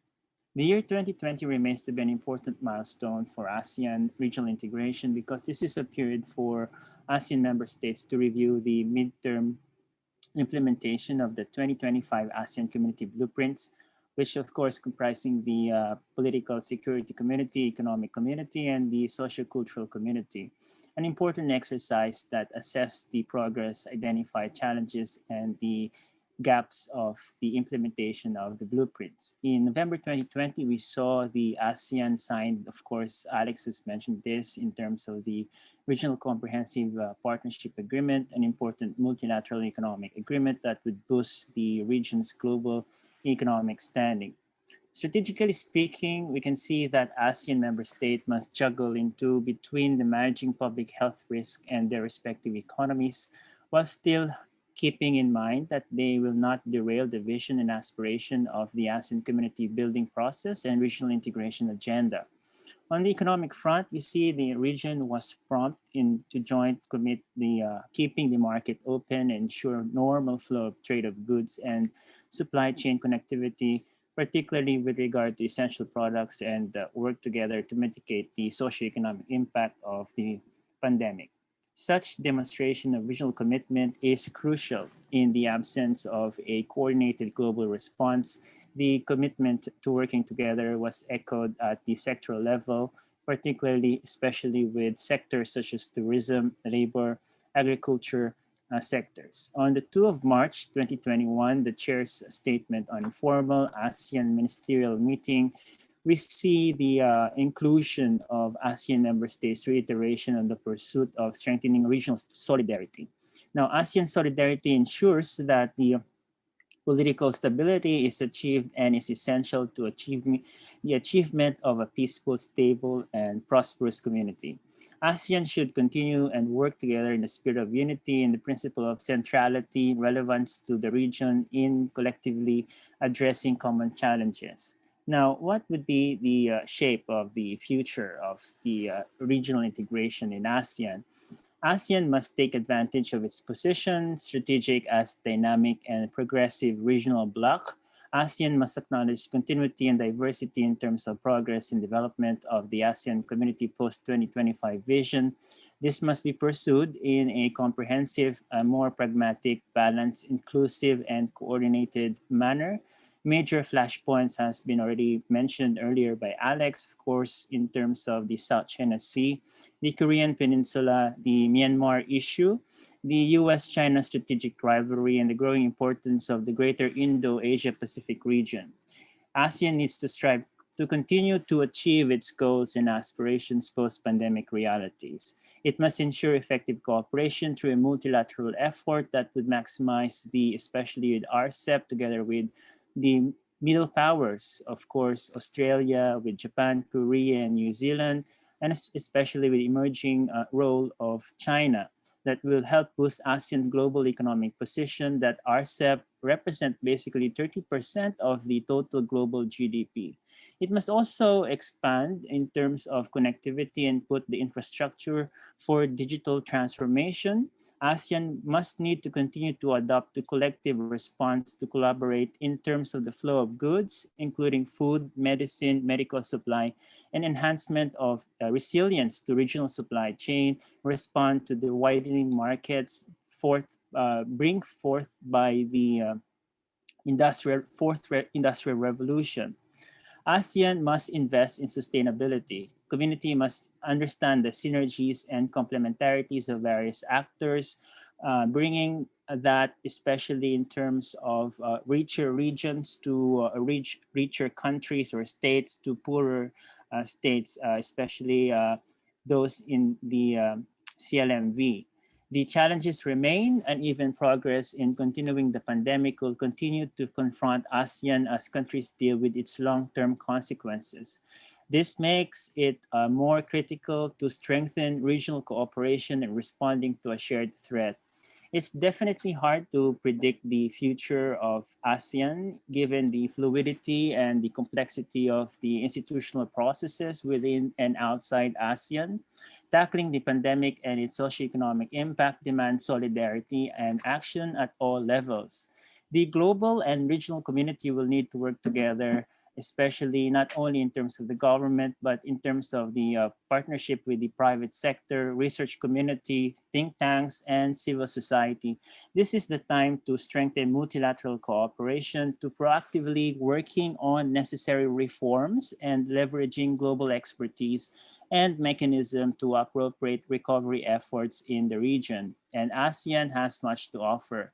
It is important to conclude that ASEAN needs to be more pragmatic in its approach to a comprehensive recovery. The progress of these fronts will determine the shape of the recovery in the region. Creative solutions and new mindsets in all stakeholders will support the recovery process and continued regional cooperation and integration in the ASEAN. Thank you. Thanks so much. Kritzman will now just have a couple of very quick interventions, please, from Latin American region. So let's go over to Dmitry for the first one. Thank you.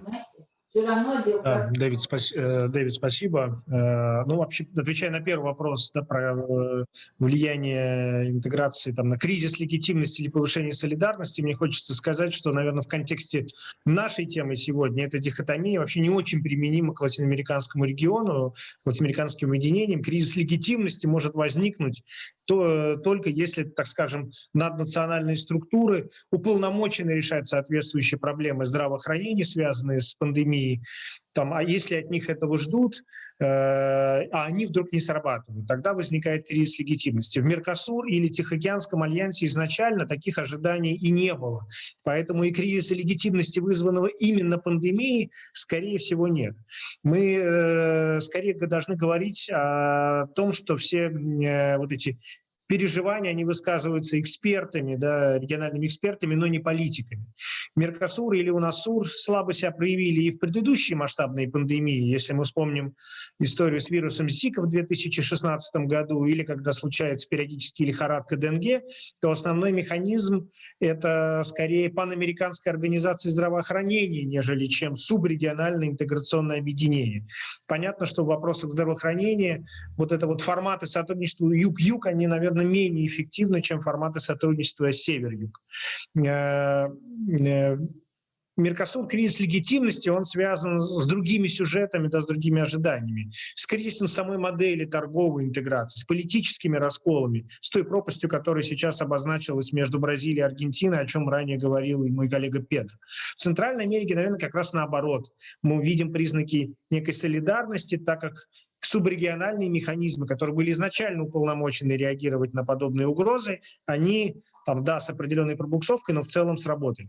Если же отвечать на вопрос о будущем интеграционных объединений после пандемии, то здесь я скорее пессимистично смотрю на среднесрочную перспективу. Сама по себе пандемия уже не способна оказать какое-то вот такое инициирующее разрушительное воздействие на то, что и так пребывала в кризисе до нее, да, скорее она послужит катализатором тех негативных тенденций, которые возникли еще где-то во второй половине десятых годов 21 века. Ограничения на передвижение там, или приостановка совместных проектов, это происходит сейчас во всех мировых интеграционных объединениях. Само по себе это не разрушает основы или стимулы к региональному сотрудничеству. На мой взгляд, ключевой фактор привлекательности интеграции для стран-участниц – это состояние внутрирегионального рынка или ожидания от внутрирегионального рынка. Если он способен обеспечить динамику развития для всех, то страны будут готовы идти на компромиссы даже при серьезных политических противоречиях. Это в Латинской Америке хорошо показал опыт интеграции 2000-х годов, так называемый период постлиберального регионализма, когда доля внутрирегиональной торговли росла до высшей точки в истории, примерно 20%.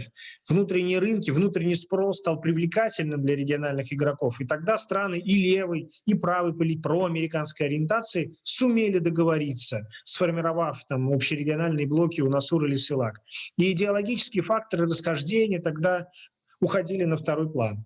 Вот эти центростремительные силы были вызваны появлением в регионе, так скажем, условно избытка денег, да, у ряда сырьевых экспортеров, как Венесуэла, или у Бразилии, которая была готова ими делиться ради достижения своих геополитических целей. В общем, ради доступа к новым источникам финансирования и динамичным, емким внутренним рынкам, наверное, все готовы сотрудничать, и растет легитимность региональных интеграционных объединений. Сегодня ситуация с региональным рынком удручающая. Доля внутрирегиональной торговли сейчас по предварительным оценкам опустилась ниже 11-12%. Причем она может продолжить падение. И такого быстрого восстановительного роста тоже от внутреннего рынка ждать не приходится, так как падение во многом шло еще задолго до пандемии, шло стремительно. Поэтому страны будут смотреть на те внешние регионы, которые покажут быстрый восстановительный рост. Скорее всего, это будет Азия, это, возможно, будет Asean. И если интеграционное объединение в Латинской Америке сможет ответить на вот эти новые вызовы, да, сможет суметь переориентироваться на те рынки, которые покажут хорошую динамику, то и легитимность этого объединения вырастет. Если же она, напротив, объединение будет мешать этой политике, что рискует произойти, например, в Меркосур, да, с их таможенным союзом, то это объединение продолжит терять свою легитимность и дальше. Вообще, к сожалению, Латинская Америка как регион все больше раскалывается. Андские страны уже практически полностью смотрят в Азию, да, что показал пример взаимодействия в пандемии Тихоокеанского альянса и Asean. Сейчас снова начинает расти доля Соединенных Штатов. И в таких условиях нам неудивительно, что политические разногласия, например, вокруг венесуэльского кризиса или противоречия между Аргентиной и Бразилией, да, политические, они снова вышли на первый план, артикулировались и усилились. И нет больше стимула у стран идти на какой-то компромисс, если рынки соседних стран перестают быть интересными для них, а прежние региональные доноры теперь сами нуждаются во внешнем финансировании. Чтобы завершить, я скажу, что Латинская Америка уже проходила в своей истории через такие жесткие структурные кризисы интеграции, например, в 80-х годах. Тогда спасала кардинальная перестройка, я бы даже сказал, концептуальная перестройка всей модели интеграции. Да, была выбрана новая модель открытого регионализма, кстати, взятая в Азии. Вот Азия колоссальное оказывает влияние на латиноамериканскую интеграцию. И интеграция 90-х годов имела мало чего общего с тем, что мы видели до этого. Если еще накануне пандемии многие эксперты, в том числе мы в институте, говорили о кризисе той модели достаточно жесткой преференциальной интеграции, которую воплощали прежде всего Меркосур. Даже если текущие противоречия между Альберто Фернандесом и Жаиром Больсонаро ослабнут, блок все равно должен пересмотреть модель, возможно, отказаться от статуса таможенного союза, хотя есть возможность этого избежать, если практически обнулить единые внешние торговые тарифы. Вот. Тихоокеанский альянс. We need to wrap up. I need to stop? Yeah, we're running out of time. Sorry. Okay, so I can resume with it. That's great. There's some really good, interesting points there. Sorry to rush you, but we want to fit in Pedro Paulo for a last word, and then we will go to questions and answers. So please prepare your questions.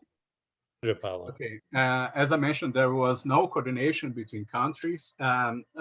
Actually, there was just a very mild, the most modest joint action in March, April 2020. In March and April, Mercosur agreed on sharing information and statistics, on facilitating the return of expats and movements of goods through the bloc, expediting the lowering of tariffs on goods needed to combat COVID-19. And basically, when it comes to a financial burden, just allocating $60 million in a fund to conduct tests and develop and distribute a diagnostic kit, right? And that's absolutely failed. So travel restrictions have abounded between the countries of the bloc due to the lack of tests. For example, Paraguay correctly ended up closing its main dry border with Brazil for 7 months, from March to October, and possibly is going to do it again this month, right? And what explains this is basically the fact that the federal administration in Brazil doesn't coordinate even the domestic states and cities, because Bolsonaro, as I mentioned, roots for quick herd immunity, right? And actually, because of this, Bolsonaro administration sabotages the state and municipal administrations in Brazil with dearth of funds and declarations against health measures, such as even very mild lockdowns, vaccine rollout. He was again the vacina, right? And mask wearing. But I agree that the pandemics basically reinforced the divergences that already existed in the bloc and reinforced the crisis that was already going on, right? On April 21st, Fernandes, declaring the need to focus on the pandemics, took Argentina out of the current negotiations that Mercosur was enacting with South Korea, Singapore, Lebanon, Canada, and India, and had opted out of the agreement already signed with the European Union. They are pending parliamentary approval and the European Free Trade Association. But of course, he knows that these agreements are frozen right now due to the pandemics and to the European resistance against Bolsonaro policies toward the environment, right? And basically that's because there is a strategic divergence within the bloc. The Fernandes administration right now disagrees with the former Argentina administration led by Mauricio Macri that was pretty close with Bolsonaro when it comes to the desirability of free trade agreements. And Fernandes absolutely diverges on this because basically given the structural balance of payment problems of Argentina, the administration prefers to maintain policy space for industrial development strategies and a deeper integration within Mercosur, right? But there is clearly a new liberal bloc that's composed by Jair Bolsonaro, but also Lacalle Pou of Uruguay, and Mario Benítez, Abdo Benítez from Paraguay. And they used to converge Bolsonaro in Argentina and also Uruguay and Paraguay. But especially Bolsonaro and Macri converging on a strategy of acceleration of free trade agreements that was clearly exemplified in the EU-Mercosur agreement last year, and they 2 years ago actually, and they converged on this strategy and also on reducing as low as possible, some say even zero, the common external tariff of Mercosur. Uruguay and Paraguay, on the other hand, agreed by asking for even more freedom to negotiate bilateral agreements so that they could then re-export goods inside Mercosur bypassing rules of origin requirements, right? And well, the Argentina balance of payment crisis thwarted any such efforts. And after Fernandes' decision, the new liberal bloc counteracted through a Uruguayan initiative pushing for a flexibilization of a decision that forces all Mercosur countries to negotiate with a common position. I mean, democratizing the veto power to the most recalcitrant power that force the others to bring to the least common denominator, right?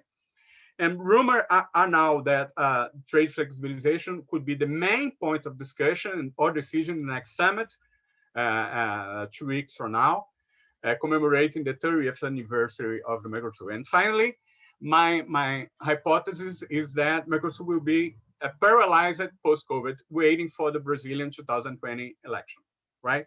Because the rational position by the Argentine administration right now would be to muddle through until this election, because Luiz Inácio Lula da Silva is now free to run for office again, might be candidate again. And as you know, he's much more close. He converged with Fernandes when it comes to further cooperation and on a nationalist industrial policy in the area. And the Argentine administration could do this simply by running the clock, agreeing to at least discuss with an open calendar the question of the flexibilization of trade. Of course, if the other countries would like to push for a definitive decision on this issue, Mercosur could then enter a deep and possibly the final political crisis in this 30th anniversary, right? That's it. Thank you. Thanks so much. Absolutely fascinating. We have a few minutes for questions. I hope you can either put your hand up or put your question in the chat. Just one sort of quick comment from me, really, which goes back to the question of the legitimacy sort of globally of integration processes. Lydia raised this interesting question about the expansion of the Eurasian Economic Union. And I just pose this question back to everyone. Why would anyone want to join your particular integration bloc on the basis of their performance during COVID? It certainly hasn't, I think, undermined support for Brexit in the United Kingdom. It's not clear that it's raised popularity of the European Union, for example, in Serbia. I'd be interested, but I doubt that Uzbekistan is looking to accelerate its integration with the Eurasian Economic Union because of public health policy, right? So it may be we're simply asking the wrong question. Regional integration blocs are not supposed to deal with public health. They're about trade and freedom of movement. And health crises are extraordinary moments of the state of exception, which is all about sovereignty and sovereign powers cope with those better. But I would just ask also if anyone has a comment on the process of vaccination. It is noteworthy that those countries that are most successful in vaccinating their population so far are all countries that are not part of integration blocs: Israel, the United Kingdom, the United States, paradoxically, and also many countries that have coped well with the pandemic are also not part of blocs: South Korea, Taiwan, and so on and so forth. So I think there are some real questions here for advocates of integration. Either it is not appropriate for public health crises, or perhaps it's facing a much more global challenge from the advocates of sovereignty and a more geopolitical world. So I just throw that out there, but I know there are some questions in the chat. So let's start with Julia Belus. You have a question. Perhaps you can unmute yourself and ask your question, please. Thank you very much. Yes, I have a question. Задам его на русском языке. Меня зовут Белаус Юлия, я представляю Центр комплексных европейских международных исследований. И у меня будет два вопроса. Один к Дмитрию Разумовскому и второй к Педро Паулу Бастусу.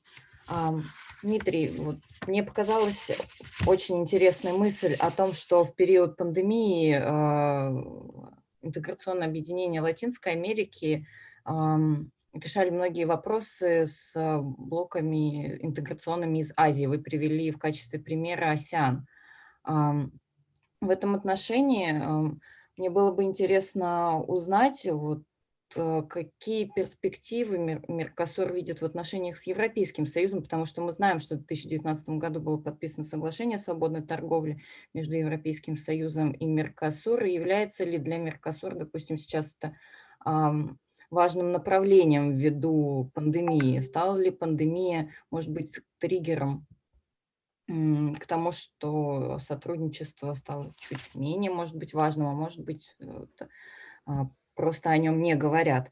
И второй вопрос будет профессору Педро Бастусу. Подскажите, пожалуйста, как вы считаете, можно ли назвать антикризисные меры правительства Бразилии в целом эффективными, или все же, особенно в социальной сфере, например, так как в СМИ сейчас много пишут о том, что эти меры не такие уж и эффективные, и социальный кризис 2015-2016 годов, он как бы эти все аспекты отражает, и проблемы, накопленные ранее, сейчас вот очень-очень проявляются. Спасибо. Thank you. Dimitri and Pedro, perhaps start with Pedro. Could you also look at the question from Olga Valasiuk, which asked the question, can vaccination overcome the disunity of Latin American countries and unite them in the regional unions. So even if they're disunited on COVID response, perhaps vaccination will be a united Спасибо за вопросы. Я тогда позвольте начать отвечать. Сначала отвечу на вопрос Юлии по поводу, да, вот этой интересной особенности. Но она на самом деле не совсем уж прям неожиданна для специалистов. Если мы возьмем Тихоокеанский альянс, это блок, изначально постулирующий свои цели, постулирует в качестве своей стратегической цели эффективную интеграцию в Азиатско-Тихоокеанский регион. И тогда, когда создавался блок в 2010 году, они воспринимали себя как некую платформу, да, которая может стать эффективным кубиком будущего транстихоокеанского партнерства. Все страны Тихоокеанского альянса, кроме Колумбии, там были просто формальные основания, то, что она не была членом АТЭС, планировали вот как бы с максимально выигрышными для себя условиями интегрироваться вот в этот проект. Но когда его не стало, блок, наверное, испытал какой-то временный кризис, но тем не менее сейчас многие страны Тихоокеанского альянса участвуют во всеобъемлющем экономическом партнерстве, данном блоке, подписанном в прошлом году.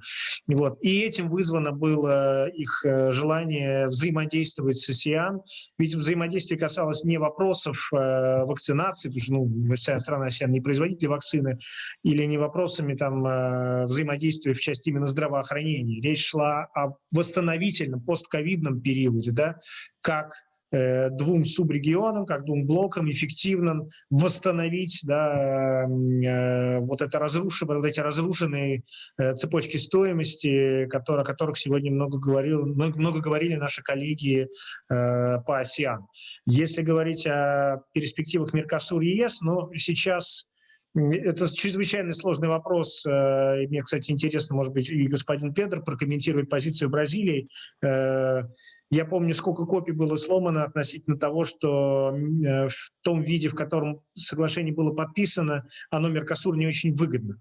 Дело в том, что понятно, что Бразилия – это не точечный объект, да, там есть разные группы элит, некоторые группы элит заинтересованы были в открытии европейских рынков, некоторые промышленные группы элит скорее отстаивали, наоборот, идею сохранения вот этой некой защищенности, прежде всего, от европейского промышленного экспорта, там, в части машиностроения, электротехнической промышленности и прочее.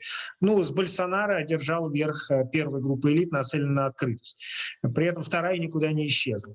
И это, наверное, создает некоторую такую вот потенциально конфликтную ситуацию с непредсказуемыми последствиями для Бразилии в случае, если подписание все-таки случится. Но вы знаете, что сейчас вся загвоздка, она мяч на стороне ЕС. Да? ЕС должен ратифицировать это соглашение, но похоже, что там позиция ряда стран и позиция аграрного лобби такая, что оно в текущей конфигурации ратифицировано не будет.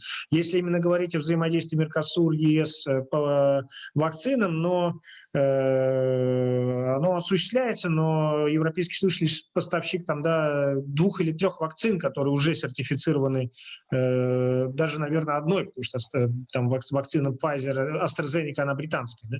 Вот. Основные баталии-то развернулись между, скорее, связаны были с китайскими вакцинами и с российской вакциной, как мы знаем из прессы. Поэтому, на мой взгляд, вот тема вакцин в взаимодействии, диалоге Меркосур и ЕС, она второстепенная и какого-то решающего воздействия сейчас не оказывает.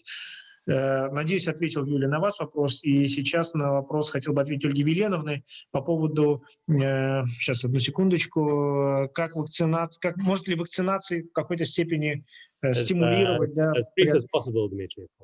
Окей. Я считаю, что правильный вопрос. Я считаю, что да, в будущем это может стать неким все-таки фактором усиления центростремительных тенденций в Меркосур. Сейчас будет налажено производство вакцин, да, там, китайских, российских. То есть возникнет логистическая задача распределения этих вакцин хотя бы по соседним странам, и это, в свою очередь, потребует от Меркосура определенных действий в части там, либерализации передвижения самих вакцин или там, компонентов, из которых они производятся, и, наверное, это может поставить перед Меркосур новую задачу все-таки как-то реагировать на вот эти вызовы. Спасибо. Thanks so much. Pedro Paulo, did you want to add anything to that? Yes, I can. Just briefly, as briefly as possible, please. Can you? Just a moment. Can you? Okay. Well, basically, I have no time to discuss the reasons of the current Brazilian crisis. I think the main reason was the fact that there was a pro-cyclical economic policy in 2015 going forward, exactly when the economy was passing through a cyclical deceleration together with external shock, right? And there is a pretty much, I mean, a political bloc in favor of these policies in Brazil, because part of the elite would like to reform or even destroy or shrink very much the very modest welfare state that we have here in Brazil. And last year, basically what happened is that because of a lot of social pressure, the parliament approved what we'll call here a big monetary transfer to the poorer citizens, and that was the reason why Brazil didn't have such a steep economic decline as Argentina had, for instance, right? And nowadays we are pretty much short of, or at least the political dominant bloc in Brazil consider that we don't have any more fiscal space to conduct any cyclical policy, exactly in a period where the problem with the pandemics will have very grave economic repercussions, right? And so I believe that the conjuncture in this year in Brazil, in the region, will be very poor when it comes to the economic context. Could vaccination further cooperation in the region? I don't think so. Basically, I'll be very short on this, basically because I think that the countries are fighting for a very low supply of vaccines. And even in Brazil, there is a lot of disputes inside between different states and cities, and with different geopolitical alliances also, because São Paulo state and the Northeast area conducted independently of the federal government cooperation with both China, in the case of São Paulo, and Northeast states with Russia, with Sputnik 1, right? And Lula actually conducted a negotiation with directly, people say with Vladimir Putin, in order to get this vaccine from these vaccines from Russia, right? And given this low supply and the fact that the current Brazilian government is incapable of coordinating even the rollout of vaccination here in Brazil, I don't think it will be capable to conduct this kind of cooperation in the regional setting. That's it. Thank you. Thanks so much. So we unfortunately are running out of time, but on that slightly less optimistic note, I think we will wrap up there.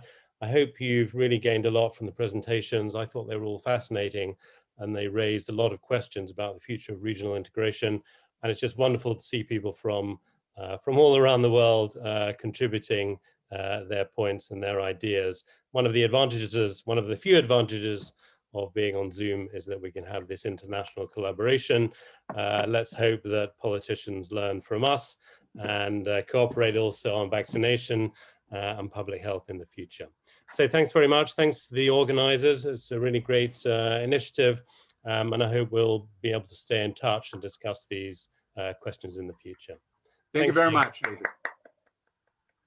Thank you so much. Thank you, David. Thank you, everyone. Thank you very much for our speakers.